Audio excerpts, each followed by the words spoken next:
Hey, Michael J. So we took last week off. Did we miss anything? Yeah, I mean it's raining cats and dogs, and also cats and dogs are living together. I don't know, man. Stuff's like a little bit wild right now. But it's not just, the rapid collapse of the entire social structure of Earth. It's also standard. Like there was, the last Grand Prix for a little while. Yeah, like this might be what is this? Out of curiosity, I wonder what the longest reign anybody has had. Like, when was the last? Like, how long has anybody been the most recent Grand Prix champion? Well, you got to think maybe it's got to go back to circa 1997 when there were only like 3 or 4 Grand Prix in a year. Yeah, that's what I was thinking. But So, was anybody Randy the the champ first winner? like was any like basically? I'm just wondering, was anybody the champ for more than like 4 months? I think 3 or 4 months has got to be the record. All right.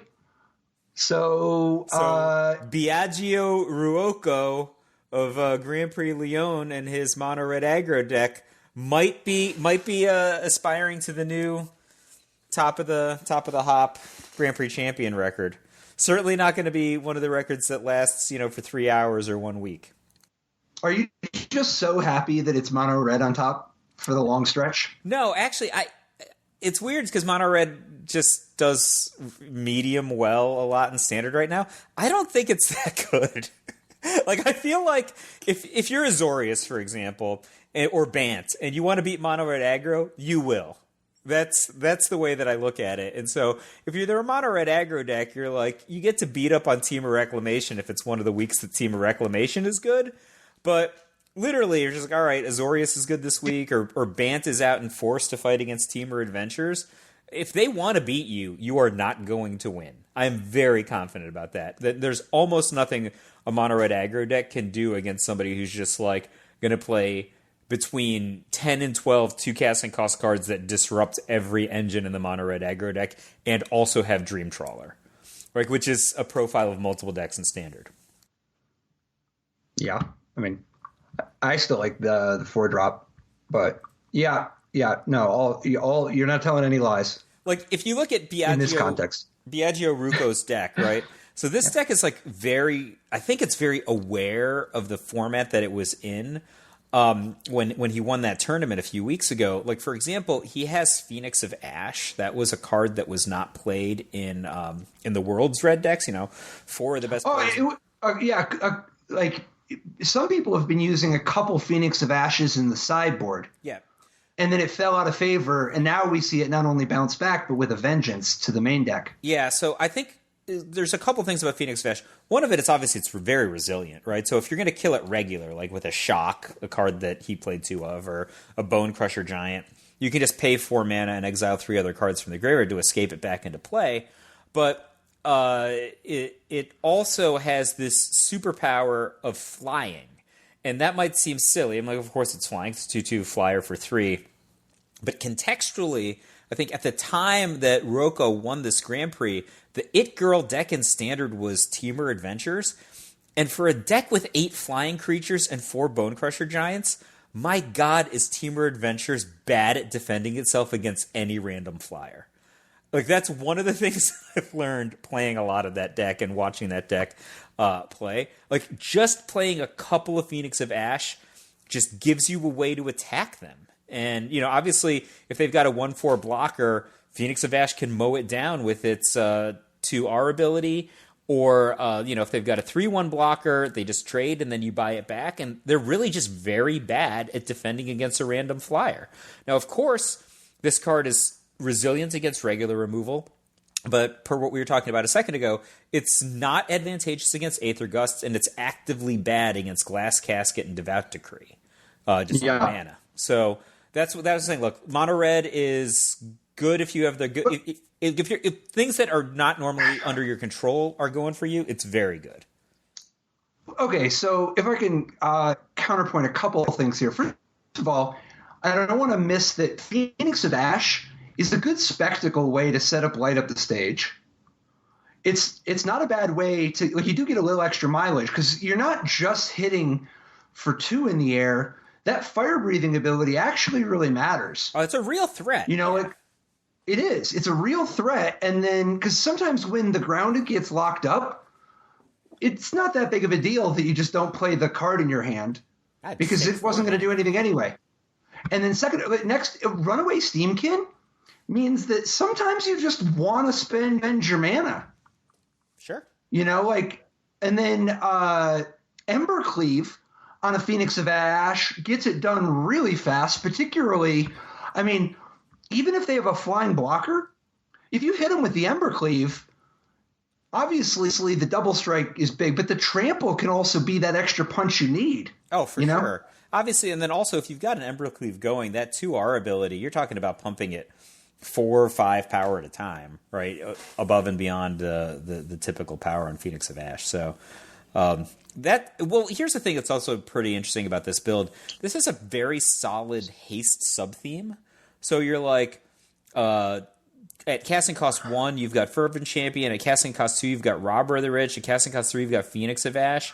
And then, I think like that whole thing combined with the cost discounting on Embercleave just gives it a little something. If those are the cards that come out in sequence.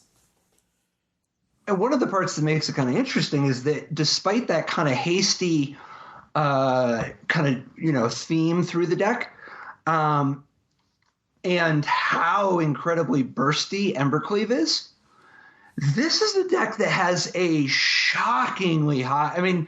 This whole style of mono red, this is just so many 2-for-1s. Bone Crusher Giant is a 2-for-1. Phoenix of Ash is an implied 2-for-1.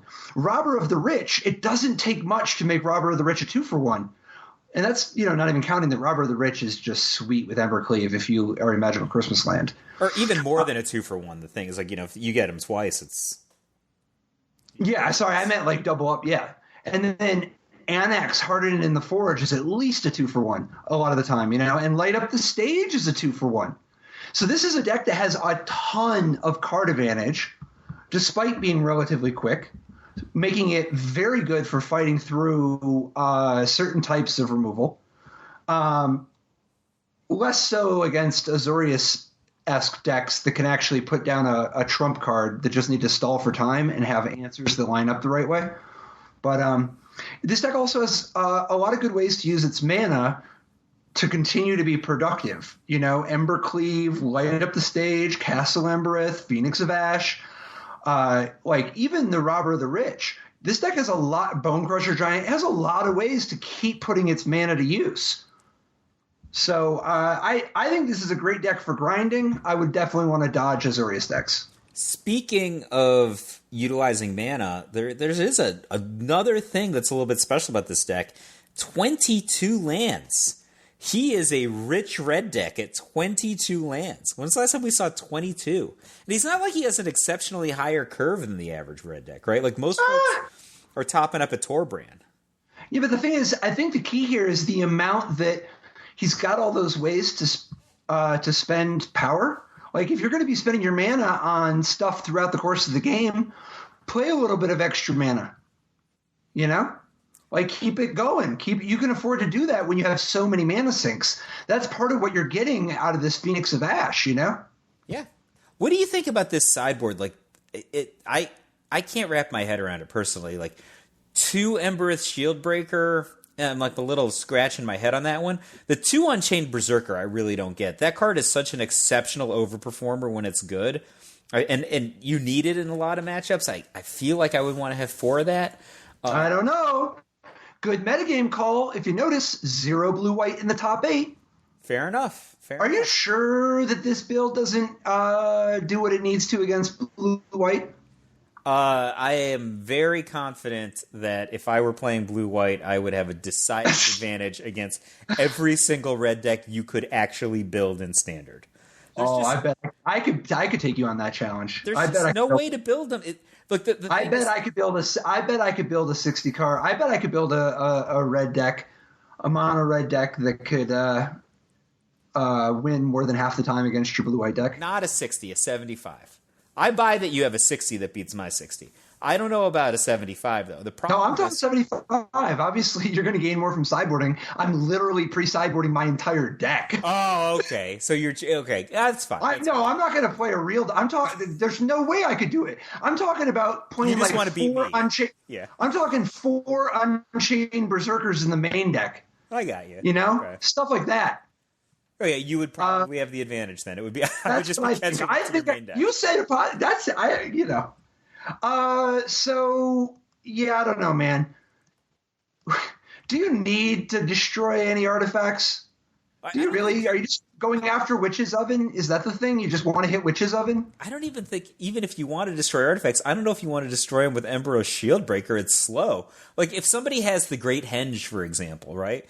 Like, all right, I guess you feel pretty good destroying their 100 drop with your R, and then you get back your 2/1 if you've got spare mana. But, like, you know, horses have left the stable at that point, right? They drew an extra guard, they gained life. No, you're still talking about the Great Henge, though. I don't think that's what it's for. I think you would kill the Great Henge if you can, definitely. But I think the point is that it's not about getting the 2/1 as a bonus. It's about the fact that this is an Uktabi that you can play for 2 mana. So that, like, if you're playing against a Witch's Oven deck, a lot of the time they're not going to draw Witch's Oven. So, like, you need to be able to make sure you're still using your card proactively. Well, I guess also you need to destroy Witch's Oven, because Witch's Oven and the cat is very bad problems for you if they've got a lot of Witch's Ovens, especially. Yeah, that's what I think it's for. But I'm not saying it's that exciting. But the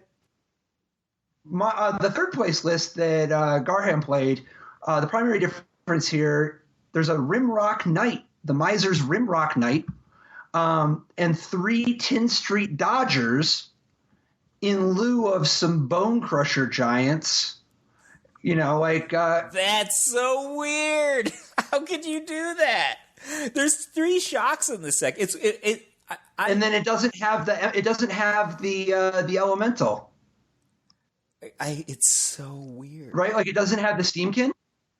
Yeah, I'm just not at the space where I want Tin Street Dodger and Rimrock. Like, Rimrock Knight, fine, I'm sympathetic, but I just do not believe in the Tin Street Dodger over Bone Crusher Giant and Steamkin. This deck's got Steamkin. But cutting 2 Bone Crusher Giant is. It does have the Steamkin. Yeah. No, I'm tripping. But it's the Bone Crusher Giant that's. Even if you determine that 5 copies is the correct number. The Phoenix. The correct. He has 1 Phoenix in the sideboard. It's the Phoenix that's missing. So I like the Phoenix better too. I agree. Here's the thing: if you determine that 5 is the correct number of shocks to play, I think I would be biased towards 4 Bone Crusher Giant, 1 shock, not 2 Bone Crusher Giant, 3 shock, no additional Bone Crusher Giants. Bone Crusher Giant is, like, good enough to play as a sideboard card in Modern. Forget about a sideboard card in Standard. Yeah. I mean, like, it's often... Strong agree. It's often literally just the best card on either side of the table. So I think it's weird to only play 2. But we have a lower mana curve here. I'm sorry, well, maybe a lower mana curve. A lower mana count with only 20. It's a lower mana curve. Yeah, because there's 11 1-drops. Dodger. Got to get the Dodger in. Yeah. I'm into, like, Dodger and Scorch Spitter and Fervent Champion. If you want to play a lot of these 1-drops, if you're going to do something like play Cavalcade of Calamity, or if you're going to go that direction, don't you at least want to try, like, the Infuriate build or 4 Embercleaves? What's up with, like, 3 Embercleaves in this deck with 11 1-drops? I thought that one of the main things you get for playing with 11 1-drops is you can play 4 Embercleaves easier. That's to me, like, the first thing I would do is just 4 Embercleaves. Whatever other like pumping silliness you might want to have. Like, I feel like you just get to 6 more consistently than people who draw 2 2-drops or something in their opening hand. So So while there are Mono Red took 1st and 3rd. Teamer Reclamation in the finals. Quentin Leroy's Teamer Reclamation deck, which it's that style that it's the Storm's Wrath style. It's basically a 2 mana 2/2 Teamer Reclamation. It's basically a 2 mana 2/2 Teamer Reclamation deck. It's that style that it's the Storm's Wrath style. It's that style that it's the Storm's Wrath style. It's basically a 2 mana 2/2 Teamer Reclamation deck. It's the Storm's Wrath style. You know, it's basically blue-green wilderness reclamation deck, just whatever, you're just ramping, you're playing Uros and stuff, and then you just try to do expansion explosion to go real big. Taking advantage of Thassa's intervention is a new way to kind of get a little bit more of everything, a little more card draw, and a little bit more way to sink your extra mana, a little bit more interaction early, and then the old splash for Storm's Wrath and expansion explosion, but So Thassa's intervention is an interesting card. One of its abilities is obviously the power sink ability, but the other one is to look at the top X cards of your library and then put 2 of them into your hand, no matter what X is, right? So it's got to be above 2, right? If X equals 0, you don't look enough cards to pick up 2. But you do draw a card if you pay 3. You can cycle it for 3. But the thing that I think is special about this card is just that it doesn't draw. It puts them into your hand, and so it's just a little bit of an angle against a certain Time Raveler who's very good against decks with Wilderness Reclamation and Chemisters in Kazite generally. So, you talking about Narset? Narset, not Teferi. Yeah, Narset. Yes, you are correct. I got my Planeswalkers. It's also nice to be able to counter stuff too. Yep. And then even though it's not as explosive of a way to spend 12 mana or whatever, it's pretty good. I mean, if you Thassa's intervention for 10, you're doing some stuff. You're probably going to get the cards you want, right? Yeah, next turn is looking up. Yeah, fair enough. And then it still has the French robber of the rich sideboard. I think this deck probably wins a lot of game ones just with Brazen Borrower and Uro beatdown, right? Just because the functionally wins, even if maybe the last couple points are expansion explosion. Just because it's all over the place. Yeah, I love the Robber of the Rich sideboard. I think I would want to play 4. I also love the Niv Mizzet Perun. Almost makes me want to play this strategy. Dude, you love Niv Mizzet so much. I love to see it. I do. I love it because it's like the definition of one of these cards that if you have it in the matchup that you want, you're almost guaranteed to have enough time to cast it, right? And when you cast it, they have to have a specialized answer for it. If they don't have a specialized answer for it, it's just going to dominate the game. So it's like a 1-card plan that's just all you have to do is draw it. It really makes your Thassa's intervention and your Castle Vantress a lot better, having such a powerful thing to dig to. Oh, sure. But the thing is, obviously that's a very, very specialized card. You're not bringing that card in against, I don't know, Rakdos Sacrifice or something, but the matchup you wanted is basically Zoria's Control or something like that. They're in a lot of trouble, and they take forever to kill you, and worst comes to worst, it can block a Dream Trawler. The Dream Trawler is actually surprisingly pretty effective against this deck. Yeah, I love it. It was all mono red, and now the mono red wins. It's all blue white again. I love it, dude. I mean, if I were still playing in real life Magic tournaments at this point, my deck of choice would be Bant. I'm a big Bant. Are you talking Moscato's 6th place list, which is, it's got a little bit of the same architecture, but not much. It's got the whole growth spiral Uro aspect, but this is really a different sort of a deck because this is a Nissa Who Shakes the World engine rather than a Wilderness Reclamation engine. And then instead of the splash for Storm's Wrath and Expansion Explosion, you get your Expansion Explosion in the form of Hydroid Crassus. And instead of Storm's Wrath, and then, also Dream Trawler a little bit more endgame. And then instead of Storm's Wrath, you've got Elspeth Conquers Death. So this... and Shatter the Sky, of course, but... The 6th place deck is pretty close to what I would want to play in Standard. I think I'd play a 3rd Arboreal Grazer. I think the card Night of Autumn is pretty bad. Certainly not good enough to play main deck in this archetype. I played against Night of Autumn a lot on MTGA with Teamer Adventures, and I think just at the time, obviously these decks were from around 3.7. Temur Adventures was such a boogeyman on Arena that people are going to start doing things like playing main deck Knight of Autumn. But if you want that effect, like the 2/1 is so irrelevant. I came to the conclusion if you wanted that against effect, mono red. no, against Temur Adventures. I think I don't Yeah, know. but like I think it's here for mono red. I think it's really good against mono red, right? I think it's really medium against mono red. Do you want the 4 life or do you want? Yeah. No, I want the 4 life. Because here's my thought process on this card against mono red. Sometimes you go for the body, right? Which is basically you never go for the body. I want the 4 life unless I'm killing like the Embercleave.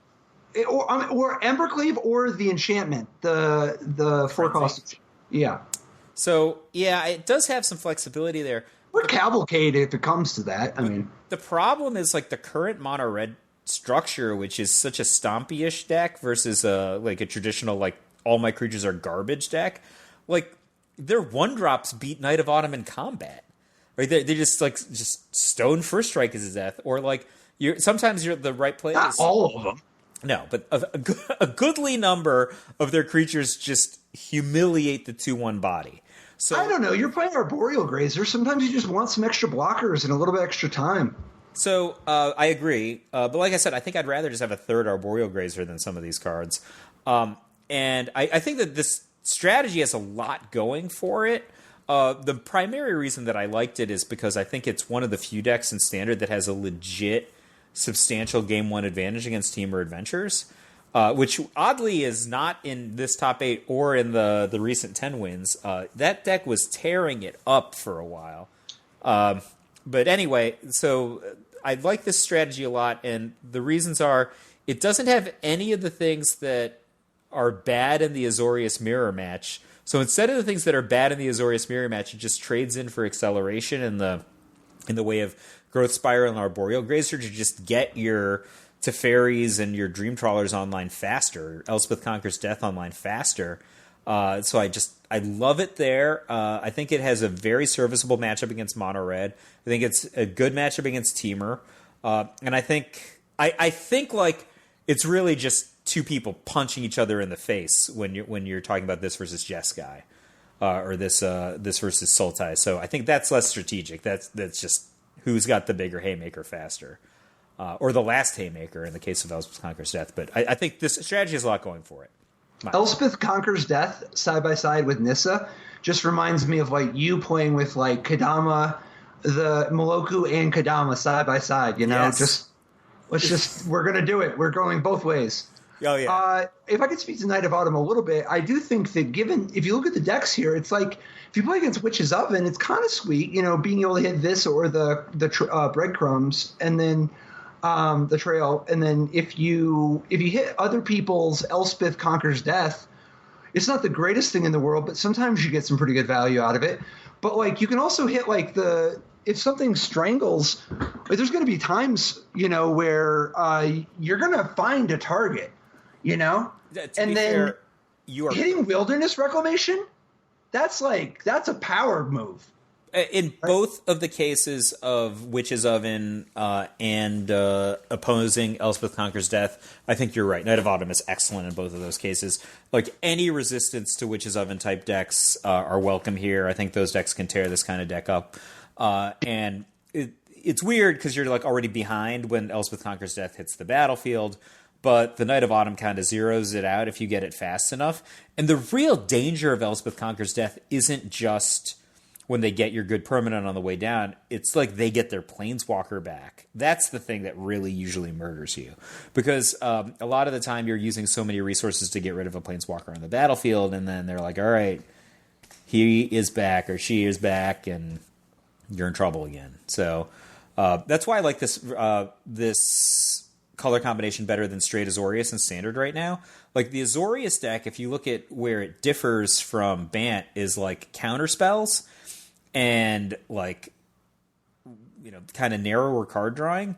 And those kinds of cards are actually just very bad against like what the other Azorius deck or this deck can just deploy. Like counter spells are bad against Teferi. Card drawing is bad against Narset. This deck just gets the haymakers down faster by definition makes them harder to counter, and then goes to town. Yeah, I think this deck looks excellent. I also personally, I would play 2 Knight of Autumn, just because it has so many good targets, and its fail state is a 4/3. Plus, the 4 life is going to matter. And I like that it fits as part of this theme of this deck is all 1/8/7s. Elspeth Conquers Death, Teferi Time Raveler, Tamiyo, Nissa, Narset, Uro, Knight of Autumn, Hydra Crassus, Arboreal Grazer. This deck has so much value. If you try to use removal spells against it, you're going to keep getting the worst of it. But at the same time, it's got tempo plays where you put it down and you do something. Yeah. So I think this deck looks great. I do agree with you. I like this deck better than blue-white, and it makes sense to me why blue-white is kind of like evaporating from the metagame. I think that Bant is just taking its lunch. Yeah, I think Bant is just the better blue-white right now. And so I think I would modify my opinion if I thought mono red really was like that much better, because I think blue white is better against mono red than Bant is just because of the color focus. Like, this deck does a lot of damage to itself, and sometimes you draw the wrong end of it against mono red, and whereas blue white that's going to happen less. But in a lot of the other matchups, like blue white versus Teamer Adventures is really like, did they not destroy me so I can get my Dream Trawler, and I can that they don't destroy me while I'm trying with Dream Trawler? Versus this deck, you're right, you can disrupt them with Knight of Autumn, and then your Dream Trawler comes online faster. And most of the other matchups, Bant just performs better contextually. Also, this deck has Uro. Like, Tamiyo Uro is so dumb. Like, how is that available? It's good. That's a good combo. Why doesn't this deck have access to any of the Love Struck Beasts? Doesn't that seem like it would be good? I think it's metagame call, right? So Adriano Moscato chose to play Questing Beast in the sideboard. And yeah, but he's got 4 Devout Decrees. It's Devout Decree that's taking the spot, right? That's part of his anti-red plan. Oh, for sure. And there's 3 Aether Gusts, right? So I think Lovestruck Beast is obviously an amazing card if you wanted to play it. But this is like maybe the worst Lovestruck Beast deck in Standard if it was going to be a Lovestruck Beast deck. Most of the other Lovestruck Beast decks are more synergistic and getting paid off differently. And actually have some way to attack besides like a 1/1 Hydra Crassus that never it's never really shows up. Like, Lovestruck Beast is just a defensive card in the sideboard here, I think. Like, I wouldn't play Agent of Treachery. That seems like such a random one-of. You get more leverage out of like a mass manipulation, I think. I don't know. I like Agent of Treachery. I don't know. The fact that you can get it back with Elspeth Conquers Death or Teferi. Yeah. I mean, there's that, but it's also like that is a very expensive card for a 2/3 body. You're very, very unlikely to get paid off on the second clause. And I feel like I just want a more consistent way to do it. And like, if you're playing against other powerhouse decks, the top end ability on a mass manipulation is just better. I can believe it. Countering you, right? Like, there's. I think as long as you can actually get the 4 blue you need. Yeah, I mean, this deck has got Nissa to help set that up. It's got. Nissa doesn't help that much. It gets a little extra mana out of a breeding pool. Yeah, but that doesn't get you the 4. That's true. Here's a question I have. Some of the Bant decks have 29 lands. So Moscato only played 28. A very, very slender 28 lands in Moscato's build. What do you think about playing more copies of Fabled Passage? Because there's only 2 Fabled Passages in this build.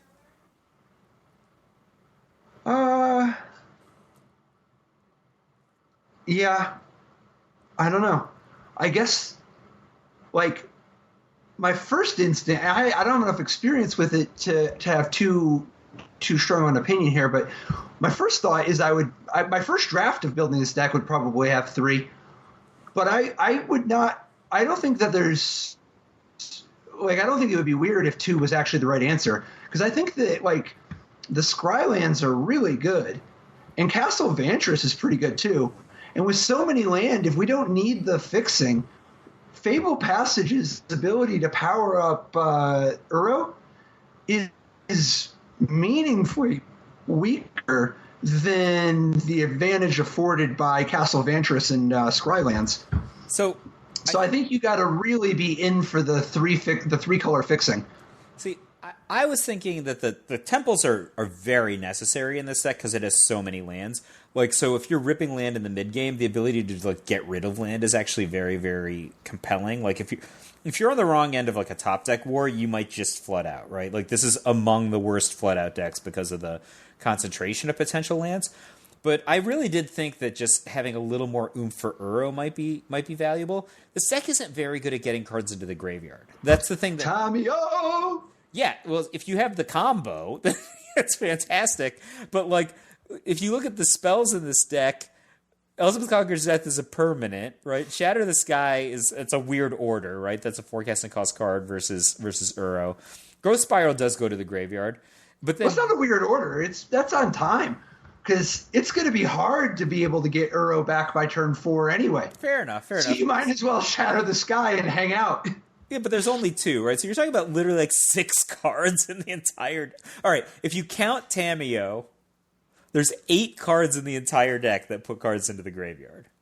Like, dude, Uro puts itself into the graveyard. Yeah, it certainly does. It's this. You see what I'm saying? This is like not very good at getting cards into the graveyard. Like you're ripping Arboreal Grazers and Dream Crawlers, and I know, but I just think that at the end of the day, I like to win more than I like to get Uro back more often.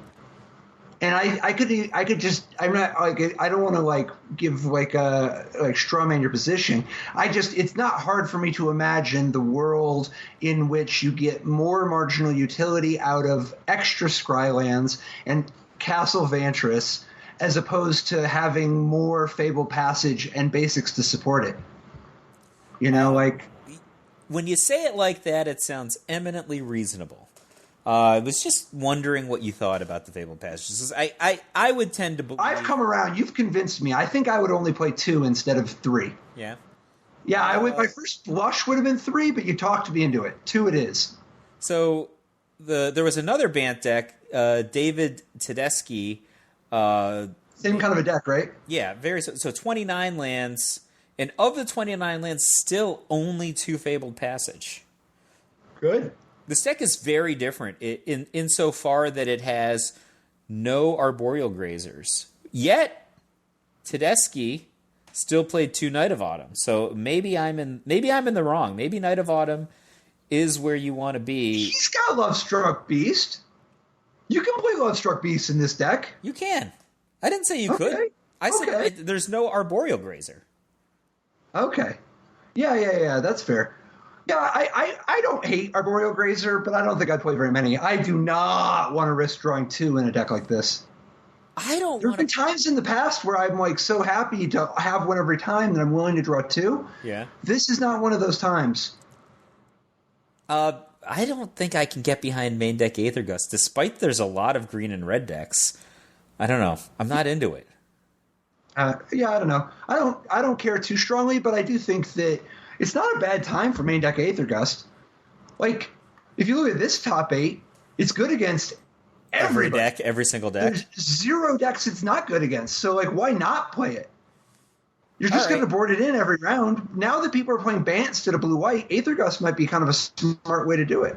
Yeah, I guess if you Aethergust their Growth Spiral on turn 2, that's really good sometimes. That's a big game. That's a big game. You know what? There is a different kind of Uro deck, though. Oh, go ahead, yeah. Well, the one card that I think, both of these decks, I believe, played 2 Dream Trawler in the main. I think I would want another Dream Trawler. Like, I think Dream Trawler is a very good payoff. Yeah, I know, but you just have so many Elspeth Conquers Death and Nissas and stuff, and Hydroid Crassus. You only play so much top end. That's fair. I mean, I guess like the entire top end of this deck, like any one of those cards, including Uro, which is like theoretically a 3-cast card, like it's just going to be able to win the game by itself if unopposed. So they're all while generating card advantage.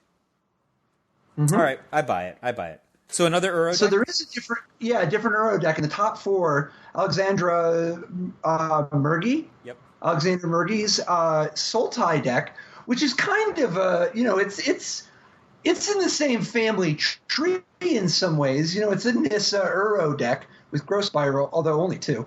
But it's a Hydra Crassus as well. But instead of the Elspeth Conquers Death and Night of Autumn business, that type of thing, to Fairy, it's got black for Thought Erasure, totally get. Casualties of War, we knew it would come back eventually. Agonizing Remorse, I'm not happy about, but I guess I can buy it. You got to do what you got to do. Polukranos Unchained. Okay, that's fine. You know, like it's certainly 10 out of 10 for style, and it's a pretty decent card. And then 2 copies of Atris, Oracle of Half-Truths. I love that. So, that's just clean living. I don't like some of the numbers on this deck. Like you mentioned 2 Growth Spiral, for example. I would tend to not want to play any Polukranos personally, but I have to say I love this, just the idea behind this deck and the overall structure of this deck. I think this could be a deck I get behind. I could see that. I could see this being a deck that I don't try to stop you from getting behind. The main thing is I like Bant better just because I think Dream Trawler is so good in Standard. And obviously, if you go black and you're getting Casualties of War instead of Dream Trawler, both powerful cards.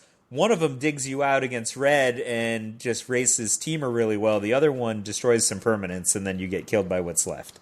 So that's kind of my soapbox hot take. But if you're not worried about those matchups, or you're more worried about some other matchups, I think this deck has really got it going on. I would want to play 4 Growth Spiral, though. There's no other ramp here.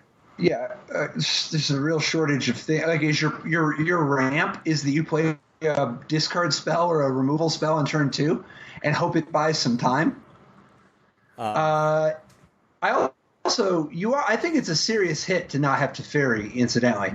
Because if you just look at the threats in this deck has so many fewer threats. It's not just the loss of Elspeth Conquers Death. And I think that this deck just has a lot more. And I like the 2 Aether Gust main deck. But, like, 2 Aether Gusts, it's, like, fine. And 2 Tyrant Scorns is fine. And 2 Agonizing Remorse is medium. And 4 Thought Erasure is pretty good, but it's more of all this 1-for-1 stuff, you know? Like, I worry that we're going to lose too much tempo from all this Agonizing Remorse Thought Erasure business, and we're going to fall behind and not have enough threats. I do love Atris, Oracle of Half-Truths, plus Uro. That's a good combo. So walk me through why you like that so much. I also like Atris a lot, and I just imagine Growth Spiraling into a Fact or Fiction menace, but how are like these why things? Atris works well with Uro? Yeah. Tell me about so so first of all, when you play Atris, so first of all, I guess at the most basic level, Uro gives it gives you more material and ramps you, and Atris gives you a lot more material. And so when you're ramping, having the extra material, you can put it to better use. But the big thing I was kind of pointing to is that Atris puts extra cards into your graveyard. You're frequently going to get a couple cards in your graveyard, and that's pretty solid, you know? Like, and it's not like Atris is a non-threat. No. And then in a deck with a bunch of removal like Tyrant Scorn and potentially Aether Gust, it might be very difficult to block. Yeah, and Tyrant Scorn can be used to bounce it, just like, you know, the Hydroid Crassus move where you turn your Tyrant Scorn into a new Hydroid Crassus trigger? Well, you can do the same with Atris. It's a slow way to do it, but if you're in a spot like that, I like so it. You can get a block in too. That's fine. Yeah. So I think this deck is a lot better at triggering Uro, like getting Uro back, and it makes me happy to see 4 Uros. Once you're going to have all these, spells. I do think, though, do we really need 2 Agonizing Remorse in this deck? I mean, would you rather they were 2 Growth Spirals? Yeah. Although, honestly, there's a lot of cards in this deck that I would just take out. Like, if I can just, protect a couple people, like a couple of the cards, You can shuffle up and cut something for me to get Growth Spiral. Like, the thing is, I think that you need to have a decent number of cards. So there's 4th auto ratio to start that can just interact with Dream Trawler. The problem is, dude, you're so about Dream Trawler. I love it. Dream Trawler is like, it's one of the walls holding up the roof of the metagame, right? Like, and that's why Agonizing Remorse. I think you just have to have something. If Dream Trawler results, okay, I could buy dead. that. Like, I could buy that. What are you going to do? Like, you can't race. block it. You can race it. I think that's a tough race. They're gaining 5 life a turn. I know, but I'm swinging with Uro. It's not a great race, but I can, I could win. So the problem is there's 3 Dream Trawler decks. One of them has Glass Casket for Uro. One of them has its own Uros. And the other one is deploying multiple gigantic threats per turn. Like, I think, like, Uro is obviously a way to race Dream Trawler, but I feel like contextually it's better for this deck to keep Dream Trawler off the battlefield than to try to race it. Obviously, like, Mystical Dispute can have some text in sideboarded games, but again, the Dream Trawler decks all play Teferi. Yeah. Yeah. So I think this is a good start. There's a lot to like here. I could imagine, like, it's going to depend on the details of those last few, that tweaking and tuning. But I could imagine this being like a major player when somebody perfects the code, and I think it's like a great showing for kind of an innovative deck this week. Maybe if there's like a real counterspell other than Aether Gust, would that be better than Agonizing Remorse? Because the thing is, like, Aether Gust has a lot of text in a lot of the matchups that are in Standard, but I really feel like the fact that it doesn't interact with Dream Trawler is just very bad contextually. Like, that's one of the main ways this deck can lose. Like, this deck is a powerhouse in a lot of situations. It's very disruptive. It has powerful cards. It has a ton of, 4 Hydro Crestus, 4 Uro, 2 Atris, 3 Nissa. You have no shortage of cards and power, right? Yeah. You just don't want to just get mowed over by your opponent's lifelink flyer. On the topic of dealing with Dream Trawler, does Angros Rampage do anything for you? So there were 2 Rakdos Sacrifice decks in the top 8, and one of them actually had an Angros Rampage main deck plus another one in the sideboard, but we haven't seen Angros Rampage in a while. I like that card a lot. Obviously, Angros Rampage has the text, choose one, target player, sacrifice an artifact, creature, or planeswalker, and I don't know if it's just intuitive, but anybody sacrificing a card is a trigger for Mayhem Devil, right? So it's just a little extra. I like it. And I think, like, a lot of the time against Azorius for sure. I mean, I don't know about against some of the other Dream Trawler decks, but Angros Rampage just cleanly kills an Azorius player's Dream Trawler very easily. Just name creature. Yeah. So the big departure between these 2 decks is that the list we were just describing has a little bit more. It's got the Angros Rampage and just it's got this Midnight Reaper action. It's got Midnight Reaper. Basically, it comes down to the 3 Midnight Reapers versus 3 Chandra Acolyte of Flame. Where are you on that and that debate? I think I like Midnight Reaper better. Couple of reasons. Midnight Reaper, I think, will more consistently generate the card advantage that you're looking for out of that 3. It actually hits a little harder. But the bigger thing to me is, like, Chandra doesn't have a good payoff here, right? What are you really doing with Chandra other than just making some guys that are removal resilient? But this deck doesn't have problems with removal. Like, this is like the definition of a resilient strategy. You've got, like, Woe Strider, Kroxa, Cauldron. Well, it's pretty good. It's pretty good against Shadow the Sky, right? Yeah, this deck is great against removal. And then if you, like, with Chandra, being able to just put her down and 1/8/7 somebody's Teferi, that's pretty sweet. And then like being able to feed Priest of Forgotten Gods. I don't know. I'm just trying to come up with ways. I always like Midnight Reaper, so I'm trying to just come up with something. I'm just saying, if it's between those two cards, I'm into the Midnight Reaper. Like, I mean, obviously both of them have applications. I mean, maybe if you're aiming for Teferis, you're going to take a different decision than if you're aiming for decks that have Bone Crusher Giant, for example, right? So clearly Midnight Reaper is better against decks that want to remove things, and clearly Chandra's better at having something to interact with a blue-white deck. But I think this is a great archetype. Happy to see it doing something. Timberic Calls the Dead is a card, both of the top 8 decks played a couple of copies. That's the right number at 2, I think. I like exactly 2 in this kind of a deck.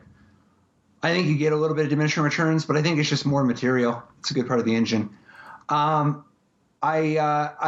wonder how often it comes up that you just drop Chandra and immediately claim the Firstborn again.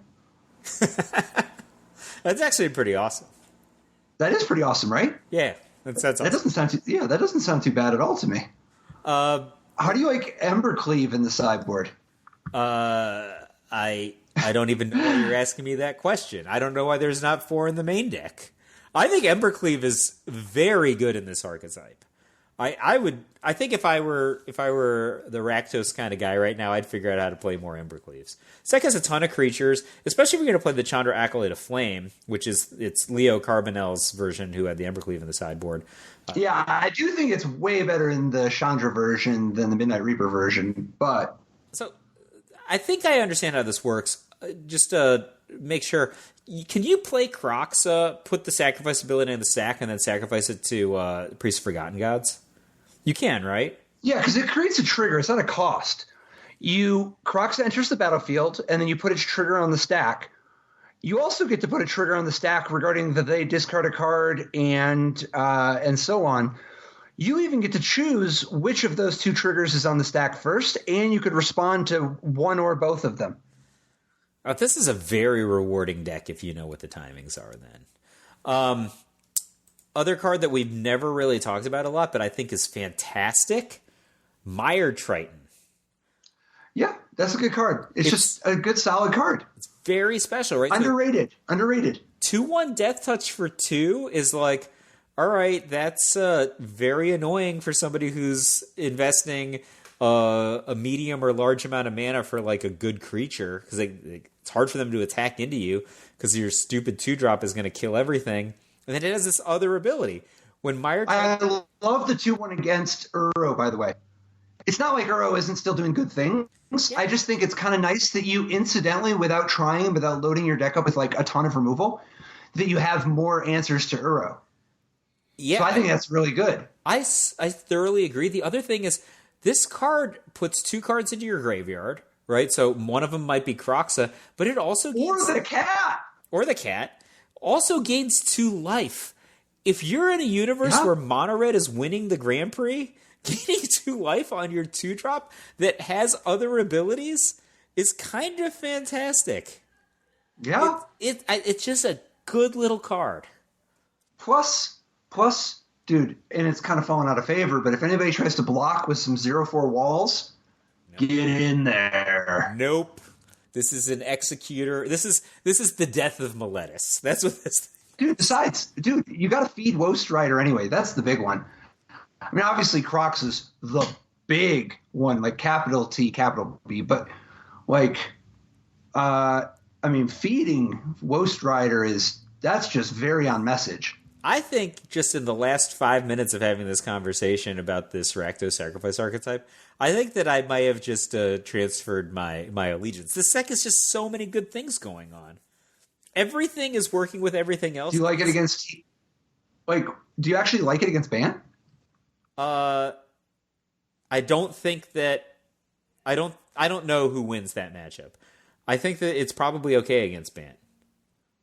I think it's okay. But Bant, the thing is, Bant can just draw the wrong half of its deck. If it draws the wrong half of its deck, it's terrible against this deck.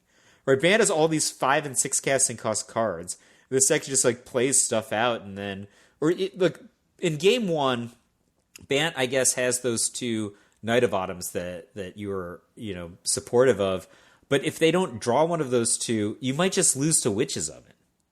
Like that's I think A problem. Really?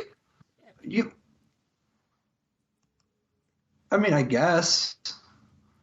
Like, they can race. They got a lot of things they do. Yeah.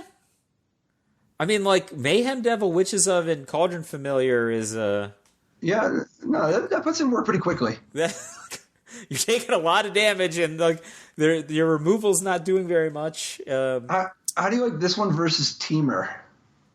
I like the Teamer side. Yeah, that's my problem with these decks is that they're sweet. I love them when I don't think about the context, but dude, I just don't want to go play. That's part of the reason why I think that Mire Triton's a nice touch is that I really just don't want to go play against the Uro decks with a deck like this. You know what? I think I just talked myself out of it. Like, as sweet as some of this stuff is, the power level on these cards are way lower than the power level on the other decks that we've been talking about. Like, if I were you, knowing what I know about you, I would play Bant.